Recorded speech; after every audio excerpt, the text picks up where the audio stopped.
आज मैं आपको कबीर ग्रंथावली के संपादक श्याम सुंदर दास है, जिसमें साखी भाग का जो गुरुदेव अंग है उसके प्रारंभिक 5 पदों के प्रश्न करवा रही हूँ। सतगुरु स्वान को सका में स्वान क्या है? स्वान का अर्थ होता है समान। कबीर ने उक्त पद में स्वान का अर्थ समान अर्थात इस संसार में गुरुदेव के समान कोई सगा नहीं है। कबीर के बीजक का भाग नहीं है। रमेनी है, शब्द है, साखी है, लेकिन सतवानी नहीं है। कबीर के शिष्य धर्मदास जी ने कबीर के पदों का संकलन बीजक नाम से किया था। बीजक के 3 भाग हैं, रमेनी, शब्द और साखी।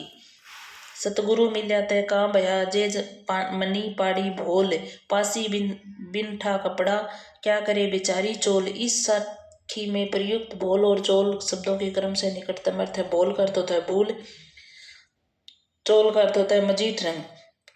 इसमें से कौन सा कथन गलत है? तो गलत बताना है। कबीर शास्त्रीय ज्ञान की अपेक्षा अनुभवजन ज्ञान को अधिक महत्व देते थे। सही है। कबीर ऐसे जन कवि थे जिन्होंने भक्ति आंदोलन को सिद्धांत की मंजूषा से निकालकर व्यवहारिक धरातल प्रदान किया। सही है।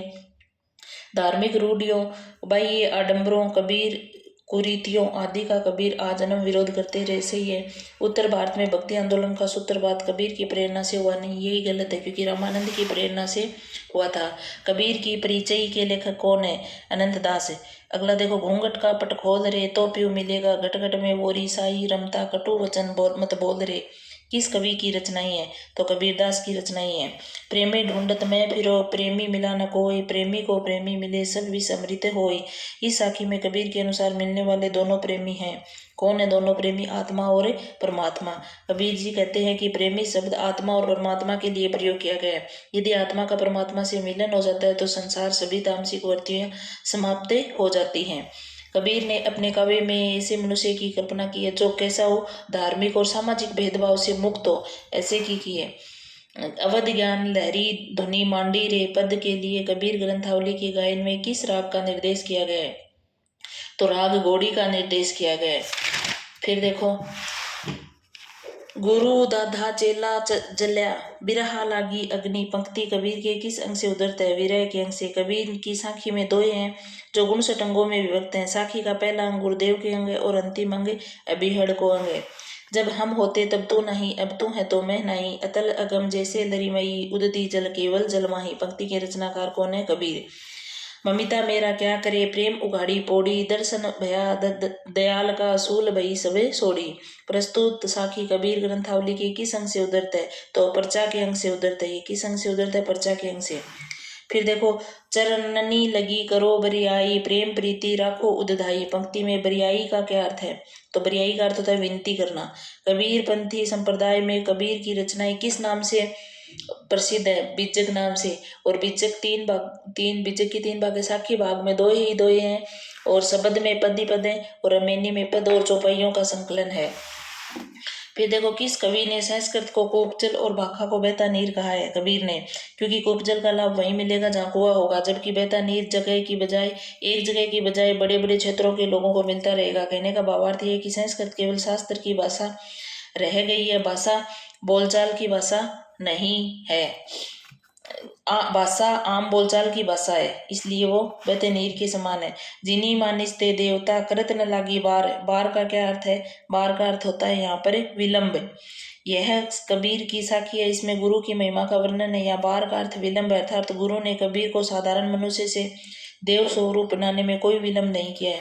फिर देखो, गुरु प्रसाद सुई की ना के हस्ती आवे जाही। इस पंक्ति में कबीर का अभिप्राय है कि गुरु कृपा से असंभव कार्य भी सहज ही संभव हो जाते हैं, यही अभिप्राय है इसका।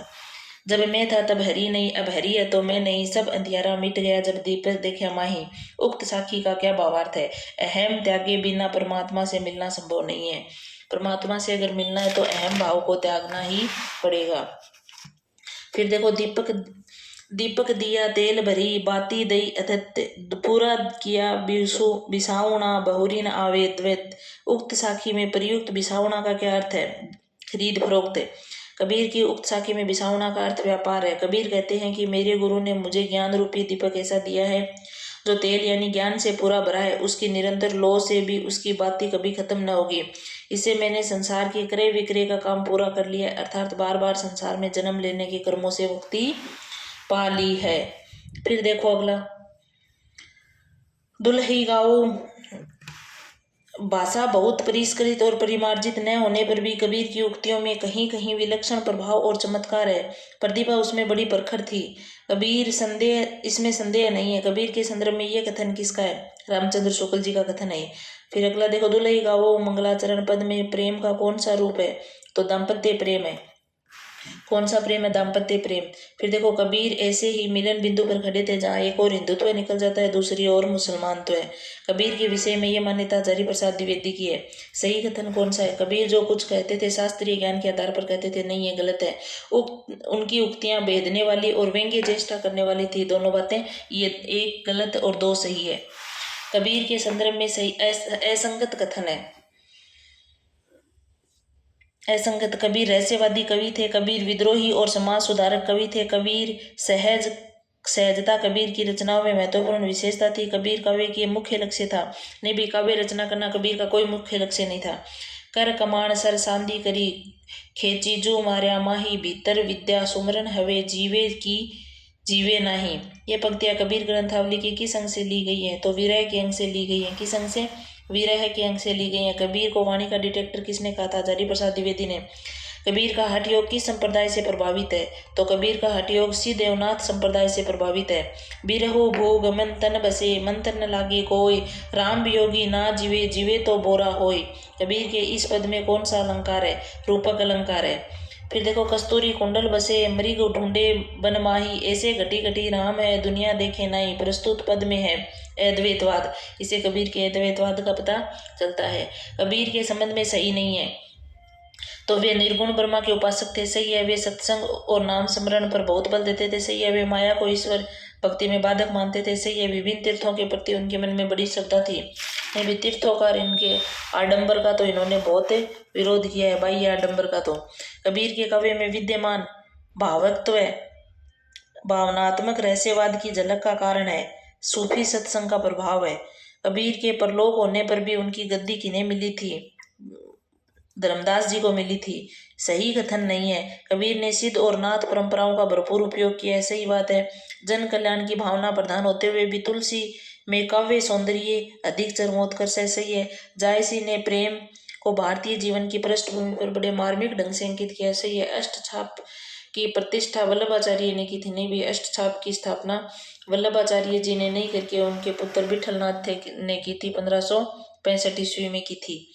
कबीर के संदर्भ में कौन सा कथन सही नहीं है? उन्होंने शास्त्रीय ज्ञान की अपेक्षा अनुभवजन ज्ञान को अधिक महत्व दिया। सही है। उन्होंने रहस्यवाद में दाम्पत्य प्रेम की भी झलक मिलती है। सही है।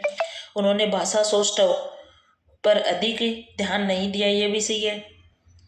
उन्होंने माया का महिमा मंडन किया। नहीं भाई, माया का मंडन नहीं, खंडन किया था। कबीर वांग्मय खंड शब्द के संपादक कौन है? जयदेव सिंह और वासुदेव सिंह है। कौन है? जयदेव सिंह और वासुदेव सिंह है। फिर देखो, सतगुरु के सदके करूं, सतगुरु के सदके करूं, यहाँ सदके से आसे है। सदके का मतलब न्यौछावर है। कबीर ने गुरुदेव के अंग में गुरु की महिमा का वर्णन किया है। राजस्थान के संत कवि नहीं है। दादू है, पिपा है, धन्ना है। रैदास नहीं है, क्योंकि रैदास का जन्म काशी में हुआ था। कबीर ने जिस प्रकार निराकार ईश्वर के लिए भारतीय वेदांत का पल्ला पकड़ा, उसी प्रकार निराकार ईश्वर की भक्ति के लिए सूफियों का प्रेम तत्व लिया और अपना निर्गुण पंथ बड़ी धूमधाम से निकाला। ये कथन किसका है? शुक्ल जी का कथन है। देखो भाई, हजारी प्रसाद के प्रिय या प्रशंसा तो कबीर की है और शुक्ल जी ने ज्यादातर तुलसीदास की है। इन दोनों बातों को ध्यान रखना थोड़ा। राजस्थान से संबंधित भक्त संप्रदाय नहीं है। निरंजनी संप्रदाय है, जसनाती संप्रदाय है, लालदासी संप्रदाय है, बावरी संप्रदाय नहीं है। सुसंगत नहीं है। कबीर परिचय आनंददास की है, ज्ञान दीपक दरिया साहब की है, ज्ञान समुद्र सुंदरदास की, ज्ञान बोधे मल्लुक दास की है, रामानंद की नहीं है। तो ये 4 नंबर असंगत हो जाएगा। फिर देखो, तो करता तू भया मुझ में रही न हूँ बारी फेरी वली गई जित देखूं तित तू। उक्त साखी के अनुसार आराध्य का नाम जप करने से भक्त पर इसमें से क्या प्रभाव पड़ता है? अहम भाव का तिरोभाव हो जाता है। कवियों और उनकी पंक्तियों के संबंध में सही नहीं है। जायसी चढ़ा अषाढ़ गगन धन घन गाजा। सही है। सूरदास की भज मन चरण कवल अविनाशी। यही गलत है। सूरदास की नहीं है भी ये। कबीर की आंखड़ियां जाई पड़ी पंथ न्यारी न्यारी। से ये बिहारी की अजो तरनाई रयो रति सेवक एक अंग। ये भी इनकी है। पियो वियोग अस बाउर जीव। पंक्ति में बाउर शब्द का क्या अर्थ है? पगली। कौन सा संत रामानंद का शिष्य नहीं है? कबीर, धर्मदास, सेन, पिपा। तो धर्मदास नहीं है, ये कबीर का शिष्य है। और भेदा भेदीवादी विचारधारा से संबंधित संत का नाम है गुरु नानक। भेदा भेदीवादी गुरु नानक सही सुमेलित है। तो विशिष्ट अद्वैतवाद रामानुजाचार्य का है, शुद्ध अद्वैतवाद वल्लभाचार्य का है, द्वैत शंकराचार्य का है, द्वैताद्वैतवाद निम्बारकाचार्य का है। तो ये सारे के सारे आपके सही है। फिर देखो इनकी उक्तियां ऐसी लुभावनी हुई कि बिहारी आदि प्रवृत्ति कभी भी उनमें से बहुतों का अपहरण करने का लोभ न रोक सके। आचार्य शुक्ल की यह उक्ति किस कवि के विषय में है? तो रहीम के विषय में, कबीर के विषय में सही नहीं है। वे शास्त्रीय ज्ञान की अपेक्षा अनुभवजन ज्ञान को अधिक महत्व देते थे, सही है। उन्होंने भाषा सौष्ठव की ओर अधिक ध्यान नहीं दिया, सही है। वे रामानंद के शिष्य थे, सही है। वे शंकराचार्य के अद्वैत से अप्रभावित थे, नहीं भी प्रभावित थे वे, ठीक है। संगत तो जय निर्गुण संत काव्य धारा का कवि नहीं है। दादू दयाल है, सिंगा है, हरिदास है, नागरीदास नहीं है। निर्गुण संत नागरीदास नहीं है। फिर देखो रामचरितमानस, रामचरितमानस तुलसीदास द्वारा रचित है। इसका बालकांड आपके व्याख्याता में लगा हुआ है, आरपीएससी व्याख्याता के अंदर। तो ये देखो इसमें तुलसीदास की रचना नहीं है। रामलला नेचु है, पार्वती मंगल है, जानकी मंगल है, राम रक्षा स्तोत्र नहीं है। राम रक्षा स्तोत्र रामानंद की रचना है। कृष्ण गीतावली 1571 में तुलसीदास की रचना है। तुलसीदास गीतावली, कवितावली, दोहावली, ये भी तुलसीदास की रचना है। कवितावली, दोहावली और ये सारी की सारी। फिर देखो रामचरितमानस 1574 में अवधी भाषा में, जानकी मंगल अवधी भाषा में, रामलला नेचो अवधी भाषा में, कवितावली ब्रज भाषा में। ये इम्पोर्टेंट ही लिखी है मैंने, इनको जरूर याद रख लेना, बाकी याद रहे नहीं रहे, क्योंकि तुलसीदास जी के 12 ग्रंथ हैं, 5 तो छोटे बड़े ग्रंथ हैं, 7 छोटे ग्रंथ हैं। कीर्ति बनीति भूति भली सोई, यहाँ भूति से क्या आशय है? भूति का अर्थ होता है संपत्ति। तुलसीदास जी ने लिखा है कि कीर्ति बनीति भूति भली सोई, सूर सरी सम सब कहे हित होई। यहाँ भूति का अर्थ संपत्ति है। तुलसीदास जी के अनुसार कीर्ति, कविता और संपत्ति वही उत्तम है जो गंगा जी की तरह सबका हित करने वाली हो। उसी संपत्ति को सही मानना है जो गंगा जी की तरह सबका हित करने वाली हो। फिर देखो बदहू कौशल्या दिशि प्राची का आशय है। इनका क्या आशय है? कौशल रूपी पूर्व दिशा की वंदना। क्या है? कौशल रूपी पूर्व दिशा की वंदना। कौशल्या रूपी पूर्व दिशा की वंदना तुलसीदास जी के बालकांड के मंगलाचरण के रूप में पूर्व दिशा की स्तुति की गई है। फिर देखो जे बिन काज दाहिनेऊ बाए, ये पंक्ति तुलसीदास कृत रामचरितमानस के किस खंड से ली गई है? तो बालकांड से ली गई है। जे बिनु काज दाहिनेऊ बाए, बालकांड। सबरी गीत सुसेवकनी सुगनी दिनी रघुनाथा, नाम उधारे अमित खल भेद विदित गुणगाथा। बालकांड की इन पंक्तियों के संदर्भ में इसमें से कौन सा कथन सुसंगत है, यानी सही कथन कौन सा है? तो राम नाम की महिमा का बखान, राम नाम की महिमा का बखान करना ही इस पंक्ति का, बालकांड की पंक्ति का सही कथन है। आगे देखो खेती न किसान की भिखारी को, न भीख बली बनिक को बनीजे, न चाकर को चाकरी। तुलसी की ये पंक्तियां उनकी किस रचना से है? तो कवितावली से ली गई है। महात्मा बुद्ध के बाद उत्तर भारत में सबसे बड़ा लोकनायक तुलसी हुए हैं, यह कथन किस विद्वान का है? गिरियसन का है। देखो महात्मा बुद्ध के बाद लोकनायक मानने वाले गिरियसन है। फिर देखो हे ही सोई जो राम रची राखा, को करी तरक बढ़ावे शाखा। रामचरितमानस के बालकांड से उक्त कथन किसका है? शिव जी का है। ये रामचरितमानस के बालकांड में इनमें से कौन सा प्रसंग समाहित नहीं है? सती का मोह है, सीताराम विवाह है, धनुष भंग है, राम राज्य अभिषेक की तैयारी, ये नहीं है। बरवे रामायण रचना के रचनाकार कौन है? तुलसीदास। बरवे रामायण रचना किसकी है? तुलसीदास की है। तुलसीदास ने राम के दरबार में रहने के लिए अर्जी के रूप में किस ग्रंथ की रचना की थी? तो राम के दरबार में रहने के लिए एक अर्जी के रूप में विनय पत्रिका लिखी थी इन्होंने, यानी राम के दरबार में अर्जी लगाई थी कि मुझे इस कलयुग से बचाओ। आचार्य रामचंद्र शुक्ल के अनुसार सूर काव्य की ऐसी कौन सी बड़ी भारी विशेषता है जो तुलसीदास में उतनी नहीं है?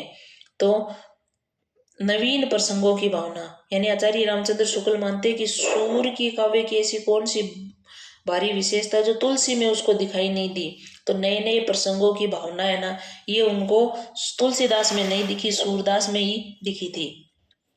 फिर देखो देखी मही पे सकल सकुचाने, बाज जपट जनु लवा लुकाने। रामचरितमानस की उपर्युक्त चौपाइयों में राजा के कुचलने का कारण क्या है? परशुराम का आगमन। क्या है? परशुराम का आगमन है। हिये निर्गुण नय नहीं सगुन, रसन नाम सुनाम, मनहु परट सपुट लसत, तुलसी ललित ललाम। तुलसी की इन पंक्तियों का आशय है, इन पंक्तियों का आशय है कि तुलसीदास द्वारा यहाँ निर्गुण एवं सगुण का समन्वय अभिप्रेत है। तुलसी के द्वारा यहाँ क्या होता है? निर्गुण और सगुण का समन्वय अभिप्रेत हो रहा है। ठीक है, फिर देखो तुलसी, इनके बाकी ऑप्शन भी देख लो। तुलसी विशुद्ध राम भक्त है नहीं, तुलसी की शुद्धि की बात करते हैं नहीं, तुलसी राम के गुणों के बजाय रूप पर मुग्ध है नहीं। यहाँ तुलसी की निर्गुण और सगुण का समन्वय अभिप्रेत हो रहा है। उनका सारा काव्य समन्वय की विशिष्ट चेष्टा है, उसमें केवल लोक और शास्त्र का ही समन्वय नहीं है।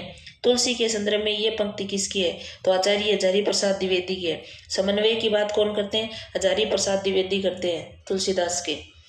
मध्यकालीन गौड़ीय संप्रदाय का संबंध किससे है? तो मध्यकालीन गौड़ीय संप्रदाय कृष्ण भक्ति काव्य से है। किससे है? कृष्ण भक्ति काव्य से है। तुलसीदास की कौन सी रचना कवित सवैया पद्धति के अंतर्गत आती है? कवितावली। कवित और सवैया पद्धति में, कवित और सवैया में कवितावली है।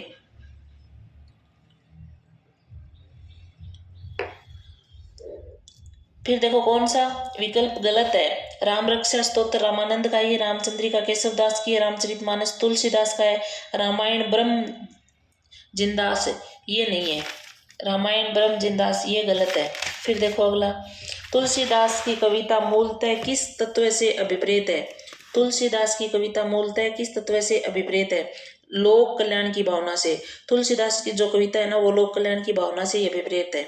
फिर देखो, मोह पर कृपा स्नेहो विशेरणी, खेलत सुनित न कबहू देखी।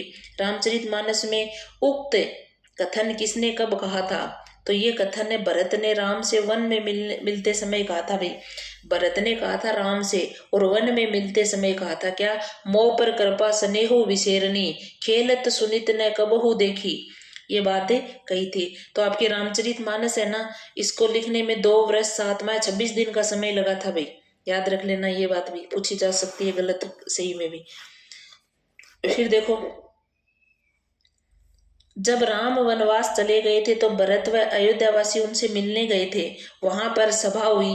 भरत ने राम की अच्छाइयों के बारे में सबको बताया और कहा कि राम की मुझ पर विशेष कृपा रही है। खेल में भी उन्होंने कभी मुझ पर क्रोध नहीं किया। अपन खेल खेल में तो गुस्सा कर देते हैं ना, तो भरत ने कहा है कि राम ने तो मुझ पे कभी खेल में भी क्रोध नहीं किया है।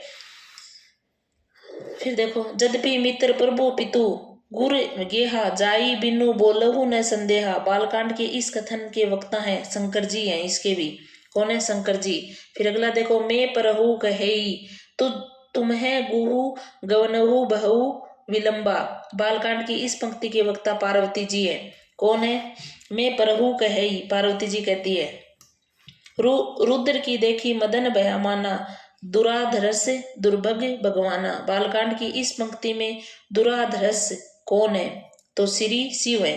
कौन है? श्री शिव। दुराधरस किसको कहा है? श्री शिव को कहा है। सगुनी अगुनी नहीं कछु भेदा पंक्ति किसकी है? तुलसीदास की है। इसमें तुलसीदास जी ने सगुण और निर्गुण के बीच समन्वय की चेष्टा की है। फिर देखो, तुलसी की अंतिम रचना कौन सी है? तुलसी की अंतिम रचना रामचरितमानस, हनुमान बाहु, कवितावली, विनय पत्रिका। तो इसमें हनुमान बाहु को अंतिम रचना माना है, लेकिन लास्ट में हनुमान बाहु को कवितावली में मिला दिया था। हनुमान बाहु नहीं हो तो कवितावली कर देना अभी। रामचरितमानस के उत्तरकांड में किसने किससे 7 प्रश्न पूछे हैं? रामचरितमानस का जो उत्तरकांड है ना, उसमें गरुड़ जी ने काक भुसुंडी जी से 7 प्रश्न पूछे। किसने? गरुड़ जी ने काक भुसुंडी जी से पूछे। गरुड़ जी ने काक भुसुंडी जी से 7 प्रश्न पूछे हैं। सबसे देखो 7 प्रश्न कौन कौन से हैं, वो सातों के सातों प्रश्न भी मैंने आपको लिख दिए हैं। सबसे दुर्लभ कौन सा शरीर है? सबसे बड़ा दुख क्या है? सबसे बड़ा सुख क्या है? संत और असंत के कर्म बताइए। श्रुतियों के प्रति सबसे महान पुण्य कौन सा है? सबसे महाभयंकर पाप कौन सा है? और मानस रोग क्या है? ये 7 प्रश्न पूछे थे गरुड़ जी ने काक भुसुंडी जी से।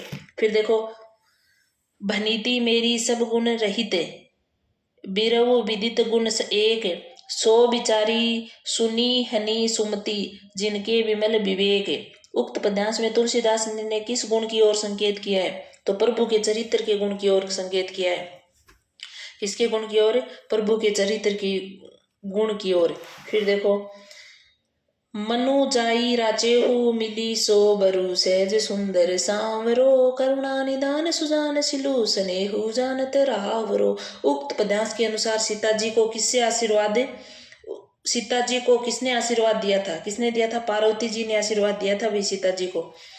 फिर देखो रामचरितमानस के बालकांड के वक्ता श्रोता के रूप में किसने उल्लेख किया? देखो भाई इसको गा गा के पढ़ते हैं ना, आनंद तो तभी आता है, लेकिन अपन को तो प्रश्न करने समय कम है अपने पास। तो रामचरितमानस के बालकांड में वक्ता श्रोता के रूप में किसका उल्लेख नहीं है?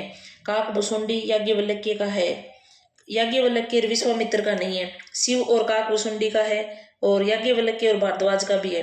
देखो वक्ता और श्रोता का 4 युगम था इसमें, चारों देखो एक साथ करवा दिए मैंने, याद रख लेना है। काकभूषुंडी याज्ञवल्क्य, शिव और पार्वती याज्ञवल्क्य और भारद्वाज याज्ञवल्क्य के बाद तुलसी और संतजन। लास्ट के प्रश्न किसने किए थे? तुलसी और संतजनों के थे। इन तुलसी ने इन्हें 4 सुंदर घाट कहा है। जो ये 4 प्रश्नों वाली वक्ता श्रोता वाली बात है ना, इन चारों को तुलसीदास जी ने 4 सुंदर घाट कहा है। गोरख जगायो जोग भक्ति भगायो भोग, ये प्रसिद्ध उक्ति भक्ति काल की किस कवि की है? तुलसीदास की है। नाथ लखऊ पुरु देखन चहई, प्रभु संकोच डर प्रकट न कहई। उक्त पंक्तियां रामचरितमानस में किसने किससे कही थी? तो राम ने विश्वामित्र से कही थी, राम ने कही थी। और किससे कही थी? विश्वामित्र से। क्या कही थी? नाथ लखऊ पुरु देखन चहई, प्रभु संकोच डर प्रकट न कहई, ये कही थी। इस पर अगला देखो, भलो पोच राम को कहे मोही सब नर नारी, में पोच से अभिप्राय है नीच। अगला देखो फिर, गज उधारी हरि थयो विभीषण, ध्रुव अविचल कबहु न डरे, अम्बीरस को सांप सूरती करी, अजहु महामुनि गवालनी करे गलानी करे। फिर देखो मैं महामुनि से क्या से? दुर्वासा। महामुनि से क्या से? दुर्वासा। फिर देखो वियोगी हरि ने तुलसी को किस संप्रदाय में परिगणित किया है? यानी वियोगी हरि ने तुलसीदास को किस संप्रदाय में परिगणित किया है? रामानंदी संप्रदाय में। कौन से संप्रदाय में किया है? रामानंदी संप्रदाय में किया है। फिर देखो अगला, उन्होंने रचना नैपुण्य का बद्धा प्रदर्शन कहीं नहीं किया, और नए शब्द चमत्कार आदि के खोखले वाड़ों में वे फंसे हैं। उनकी सी भाषा की सफाई और किसी कवि में नहीं है। शुक्ल जी का ये कथन किस कवि के? तुलसीदास के। क्योंकि शुक्ल जी ने देखो तुलसीदास की ज्यादा बढ़ाई की है, और हजारी प्रसाद द्विवेदी ने कबीर की ज्यादा की है। तो दोनों को थोड़ा ध्यान में लेके चलना। कवित विवेक एक नहीं मोरे, सत्य कहूँ लिखी कागद कोरे, यह विनियोक्ति किस कवि की है? तुलसीदास की। कवित विवेक एक नहीं मोरे, सत्य कहूँ लिखी कागद कोरे। फिर देखो मूल गोसाई चरित के रचनाकार कौन है? बाबा विनी माधवदास। मूल गोसाई चरित। सगुनी अगुनी नहीं कछु भेदा, गावई पुनी पुराण बुद्ध भेदा। बालकांड रामचरितमानस में ये कथन किसका है? शिवाजी का है ये कथन। ये सॉरी शिवजी का, शिवाजी का नहीं शिवजी का है। नाथ शंभु धनु भंज निहारा, देह ई केऊ एक दास तुम्हारा। रामचरितमानस के बालकांड के उद्धृत यह कथन किसका है? तो ये कथन राम का है। राम कहिबे कह रसना रची, सुनिबे कह किए कान, धरिबे चित हित सहित परमार्थ ही सुजान। ये पंक्तियां किस कवि की हैं? तुलसीदास जी की है। कंद इंदु समदेह, उमा रमन करुणा ऐन, जाहि दीन पर नेह, करहु कृपा मर्दन मैन। इन पंक्तियों में तुलसीदास जी ने किसकी वंदना की है? श्री शंकर जी की वंदना की है। किसकी वंदना की है? श्री शंकर जी की। जो पे चोराई राम को करत तो न लजातो, पंक्ति में चेराई शब्द का क्या अर्थ है? सेवा। फिर देखो, भक्ति रस का पूर्ण परिपाक जैसा विनय पत्रिका में देखा जाता है, वैसा अन्यतर नहीं। यह कथन किसका है? रामचंद्र शुक्ल जी का। शुक्ल जी कहते हैं भक्ति रस का पूर्ण और परिपाक जैसा विनय पत्रिका में देखा जाता है ना, वैसा कहीं नहीं देखा जाता। फिर देखो कौन सी रचना तुलसीदास की नहीं है? बरवे रामायण है, दोहावली है, विरागी संदीपनी है, चित्रावली उस्मान की है। विनय पत्रिका के बारे में सही नहीं है। इसमें सर्वप्रथम गणेश की वंदना की गई है, सही बात है। ये ब्रज भाषा में लिखी गई है, सही बात है। इसकी रचना आत्मनिवेदन परक गीति काव्य में की गई है, सही है। इसमें कुल 270 पद है, नहीं भाई यही गलत है, इसमें कुल 270 पद नहीं है। फिर देखो, साहित्य में सूरसरी सम सबका हितकारी घोषित किया गया है तुलसीदास ने। साहित्य में सूरसरी सम सबका हितकारी घोषित किया तुलसीदास ने। रामलला नेच्छू की शैली है अवधि लोकगीतों की। अवधि के लोकगीत है इसमें।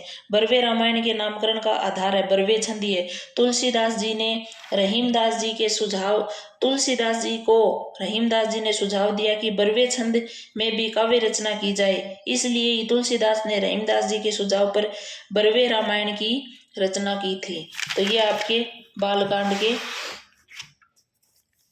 प्रश्न हो गए 50। अब देखो बिहारी रत्नाकर जगन्नाथ दास रत्नाकर की है और इसके भी आपके 50 प्रश्न है। मेरी भवबाधा हरो राधा नागरी सोई, जातन की जहीं पड़े श्याम हरि तुति होय। पंक्ति में रेखांकित अंश का सांकेतिक अर्थ नहीं है।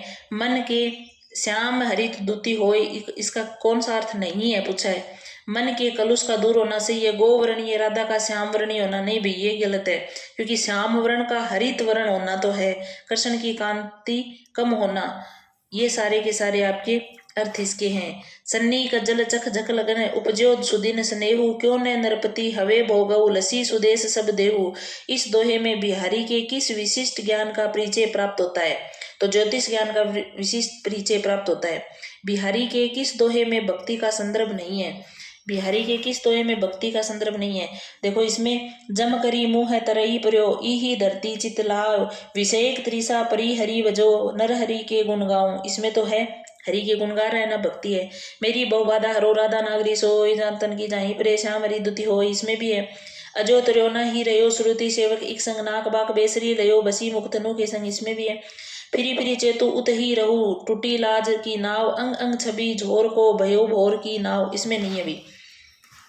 तो परवारो उर्वशी सुनी राधिके सुजान, तो मोहन के उर्वशी हवे उर्वशी समान में रत्नाकर जी ने उर्वशी का क्रम से अर्थ लिया है। इस उर्वशी का अर्थ तो है अप्सरा, अप्सरा विशेष है। इस उर्वशी का अर्थ है उर में बसने वाली, मोहन के उर में बसने वाली। हवे उर्वशी सवान है, यानी आभूषण होता है ना, भूषण विशेष है, आभूषण विशेष के लास्ट वाले उर्वशी का। बिहारी के विषय में कौन सा कथन सही है? बिहारी के विषय में कौन सा कथन सही है? तो देखो उन्होंने आचार्य केशवदास से काव्य की शिक्षा, बिहारी के विषय में कौन सा कथन सही नहीं है? क्योंकि उन्होंने आचार्य केशवदास से काव्य की शिक्षा ग्रहण की थी।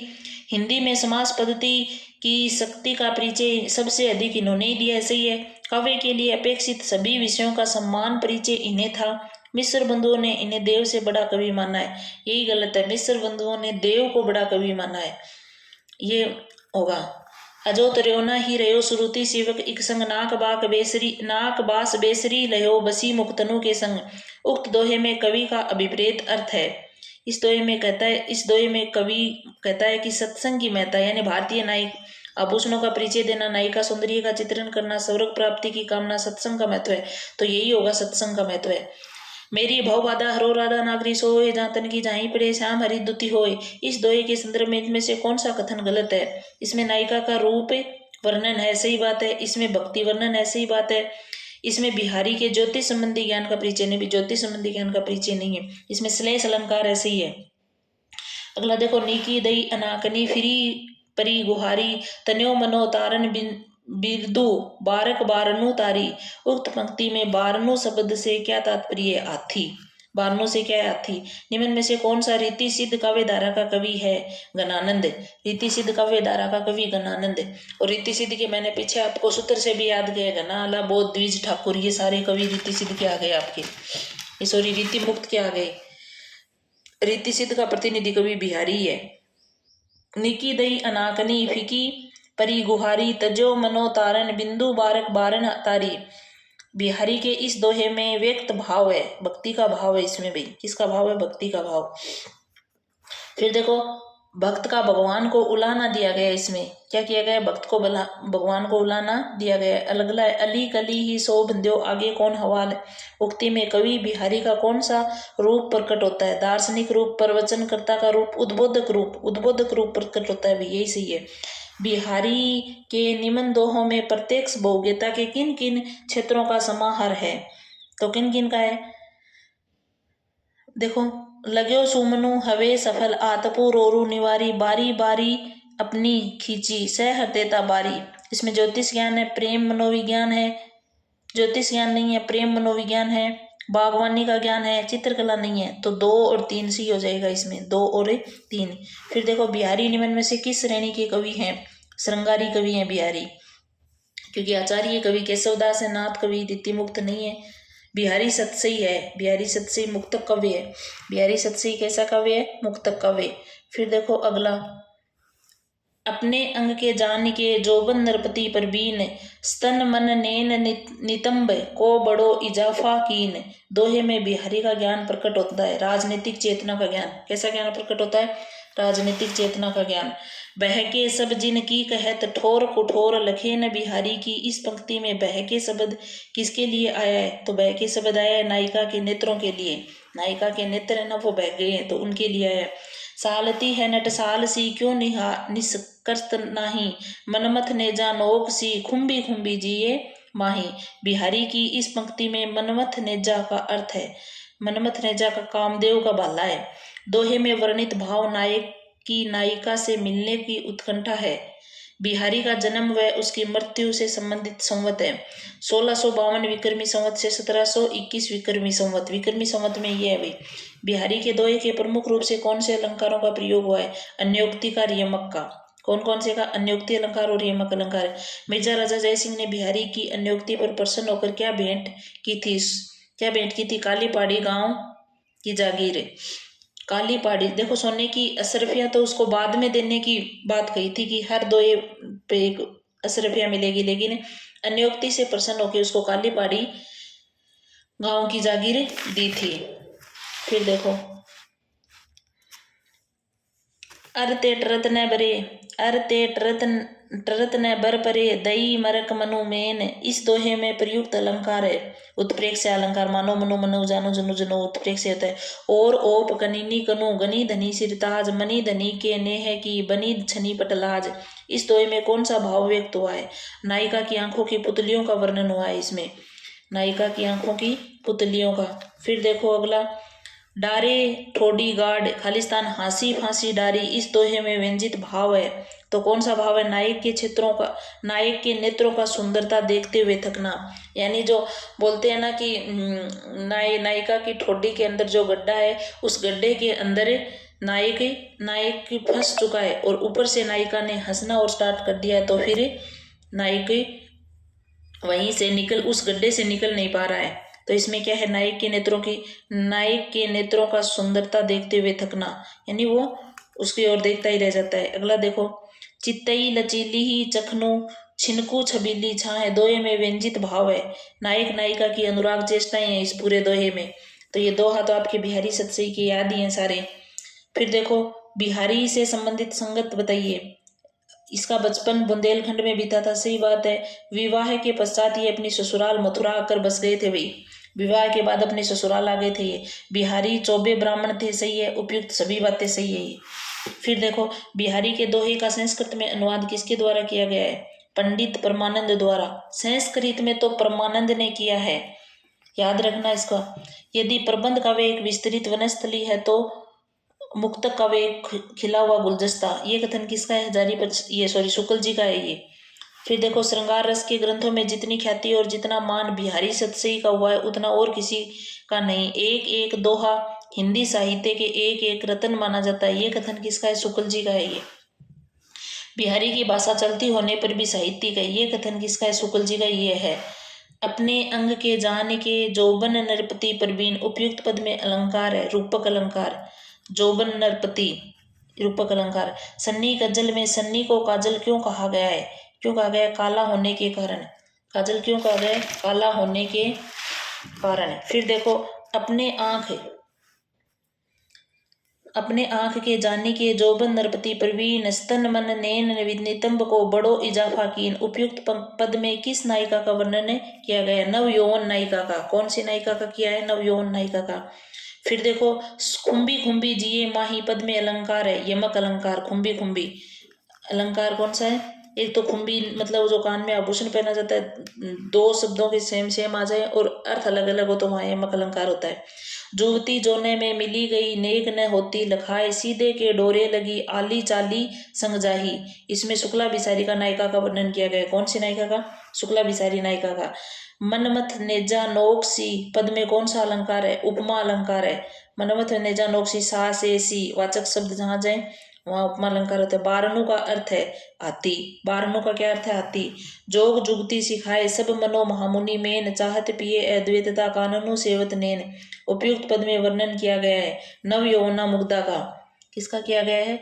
नव यौवना मुग्धा का। अगला देखो फिर, खरी पात्री कान की कौन बहाऊ बानी, आक कली न रली करे अली अली अली जिए जानी। उपयुक्त पद में वर्णित नायिका है। कौन सी नायिका है? मध्या नायिका। अली अली जिए जानी में अलंकार है यमक अलंकार। अली अली, एक अली सखी एक अली भंवरा, तो इसमें कौन सा यमक अलंकार? बहाऊ का अर्थ क्या है? बहा देने योग्य। बहाऊ यानी बहा देने योग्य। खरी पात्री कान की कौन बहाऊ बाने का व्यंग्यार्थ है बिना विचारे शीघ्र विश्वास कर लेने वाली, यानी कान की कच्ची होना। संघन कुंज छाया सुखद शीतल गंध समीर, मन हवे जात अजो बहे वाह जमुना के तीर। पंक्तियां किसकी हैं? बिहारी की हैं। फिर देखो, रीति कविता में कौन सी प्रवृत्ति प्रमुखतः मानी जाती है? श्रृंगारिकता की प्रवृत्ति। बिहारी के बहुत से दोहे आर्या सप्तशती और गाथा सप्तशती की छाया लेकर बने हैं। उपयुक्त कथन किसका है? शुक्ल जी का कथन है। ये किसका है? शुक्ल जी का कथन। फिर देखो, रीतिकालीन कवियों की स्रोत सामग्री संबंधी असंगत है। उन्होंने नीति निरूपण के लिए ध्वनि प्रवृत्ति उन्हीं आचार्यों को अपना आधार बनाया जिनके ग्रंथ सुबोध थे। सही बात है। सर्वांग विवेचन हेतु काव्य प्रकाश एवं साहित्य दर्पण का सहारा मुख्यतः लिया गया। सही बात है। श्रृंगार रस और नायिका भेद के लिए भानुदत्त की रस मंजरी का सहारा लिया गया। सही बात है। छंद विवेचना के लिए रस तरंगिणी का आश्रय मुख्यतः लिया गया। नहीं भाई, ये गलत है। बिहारी ने किस संप्रदाय में दीक्षा ली थी? तो दीक्षित संप्रदाय। बिहारी किस संप्रदाय में दीक्षित हुए थे? दीक्षित संप्रदाय में। बिहारी किस संप्रदाय के अनुयायी थे? तो राधा वल्लभ संप्रदाय के अनुयायी थे बिहारी। बिहारी सत्सई की सर्वप्रथम टीका किसके द्वारा लिखी गई थी? कृष्ण कवि यानी निरंजन कृष्ण के द्वारा लिखी गई थी। बिहारी को सूरदास, तुलसीदास व केशव के बाद हिंदी का चौथा रत्न किसने कहकर पुकारा है? तो लाला भगवान दीन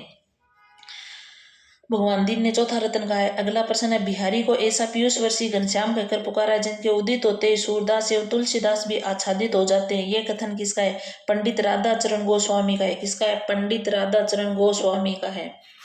फिर देखो, ये आपकी बिहारी सत्सई कंप्लीट हो गई। फिर आपकी है साकेत। साकेत किस